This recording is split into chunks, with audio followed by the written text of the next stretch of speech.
এটা হচ্ছে মতলব থেকে আপনাদের শ্রীরায়চর শ্রীরায়ের বাজার 1.5 কিলোমিটার সামনে।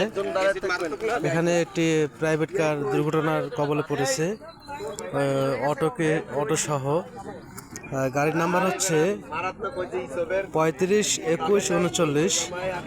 তো আমার গাড়িটা, আমি যাচ্ছিলাম মতলব থেকে ঢাকার দিকে, তো দেখে আমি সাইড করলাম গাড়িটা।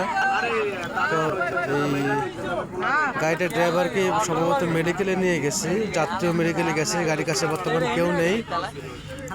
তো এই গাড়িটা যদি আমাদের গ্রুপের কেউ হন তাহলে অবশ্যই নক দিবেন। পুরা খাদে পড়ে যাওয়া লাগছিল আর কি। আল্লাহর রহমতে একটি গাছ ছিল সাইডে, গাছে বাঁচাইছে।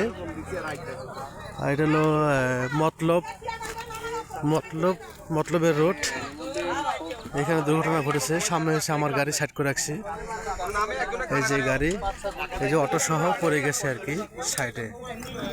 ধন্যবাদ সকলকে, আসসালামু আলাইকুম।